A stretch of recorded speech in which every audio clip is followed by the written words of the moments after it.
Thanks, Grace. Well, no beer barrel on the line anymore, but plenty of bragging rights and SEC East implications in the 118th meeting of the border battle. You got number 3 Tennessee and 19th ranked Kentucky. The Big Orange have owned this series, having won 8 of the last 10.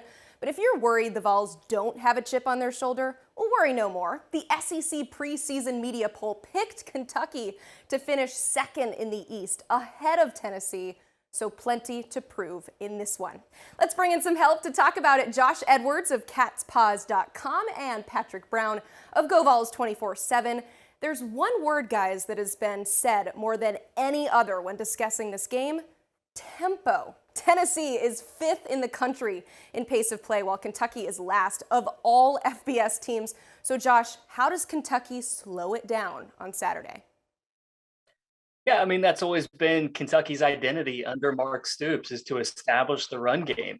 Now that they have a healthy Chris Rodriguez, they have been able to get some chunk yardage on the ground. And I think they plan to do that again this coming week, try to shorten the game, not try to keep pace with this high-power Tennessee offense. The way to do that is to get some early intermediate throws early in the game, try to get the Volunteers out of the box a little bit, ease things up for Chris Rodriguez and that offensive line, and establish the run game. If they can do that, shorten the game and establish a physical style of play, I think they're going to have a chance late in this game. Yeah, that all sounds great, but Patrick, how do the Vols not let that affect what they want to do on offense? Well, Emily, I think Tennessee only needed about 14 minutes of possession last season to put up 45 points in this game. That game turned into a shootout up in Lexington. If you're Tennessee, you just need to keep doing what you're doing. They've sort of encountered this before. Alabama, LSU both came in with statistically strong defenses, and Tennessee put up a lot of points in both of those games and left some points on the field. So Hendon Hooker's playing really well. Jalen Hyatt is one of the best receivers, or has emerged as one of the best receivers in the SEC, and Tennessee just needs to keep it going. And defensively, they've been very good against the run. I think they're top 10 in the nation in run defense. They've gotten after the quarterback. So if they can continue to play like they've been playing, Tennessee should be able to put up enough points in this game to really kind of stretch that Kentucky offense and maybe pull it out of its comfort zone a little bit. All right, well, we are 2/3 of the way through the season, so health is a big-time factor this time of year. Patrick, Cedric Tillman, what are the chances we're going to see him for the first time in over a month? Well, I mean, they're a lot better than they have been for the past 4 games he's missed. He suffered that ankle sprain, that high ankle sprain against Akron a little more than a month ago. Has been working his way back, was doing some on-field cutting and running before Tennessee's game against UT Martin last week. So there's some growing optimism inside the program that he could come back this week. That obviously would make this offense even more lethal, because coming into the season, he was probably their best receiver. Now Jalen Hyatt has come out and said, hey, maybe I'm the best guy in this receiving core, but they get Tillman back. He had a big game, I think, last season against Kentucky, made a couple of big plays, caught a touchdown pass in that game. So if he's 100%, we'll have to wait and see, but getting him back would make this offense even better, and Tennessee's hopeful that they can have some of those cornerbacks that missed last week back as well. Yeah, terrifying thought for the Cats. Meanwhile, Kentucky a little banged up as well. So Josh, what do we need to know about who's available for the Cats come Saturday? Well, they should have starting right tackle Jeremy Flax back, which would be a step in the right direction, because this Kentucky offense has simply not been together for most of the year. They've had, I think, 4 starting offensive line units to this point in the season. So to have some consistency would be a welcome surprise for the Wildcats.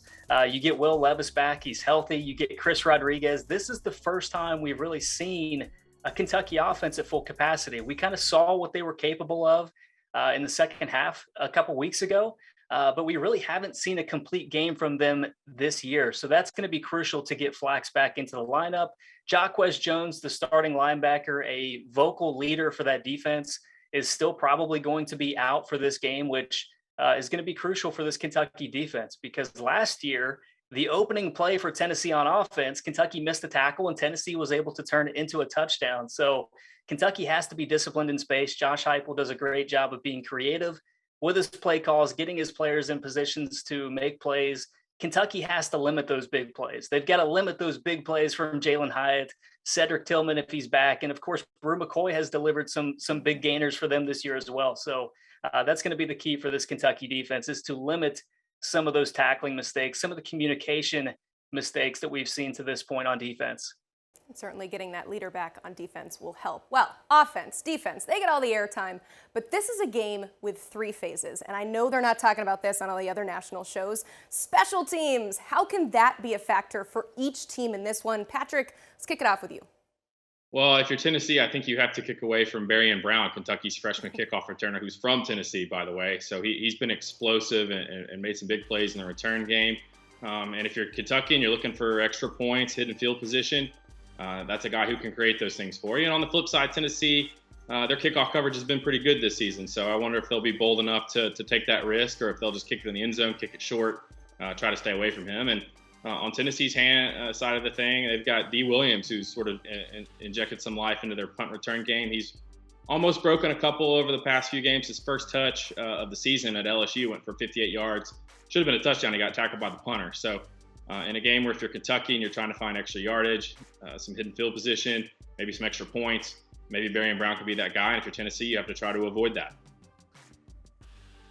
Yeah, Brown is averaging about 42 yards per kickoff return this year. So, splitting the field in half essentially is what he's been able to do when given the opportunity. That would be a welcome jolt for this Kentucky team as they try to kind of take some of the air out of Neyland Stadium. We saw the atmosphere against Alabama a couple of weeks ago, and Kentucky, has to try to take a little bit of that away. So if Brown is able to deliver a big play or, even a big gainer to where Kentucky is able to flip the field, that's going to be a big help towards their ultimate goal of winning this football game. It doesn't necessarily have to be a touchdown, but when you're talking about 42 yards per kickoff return, you see the capability of what Brown is able to do. And if Kentucky's offense is not able to deliver, then maybe that's a way that they're able to keep pace in this game on Saturday. There we go. We started with tempo, we end with pace. It's going to be a big one in this one. Guys, thank you so much. Catspaws.com and GoVols247 is where you want to be, following the game and all season long for the latest on Kentucky and Tennessee.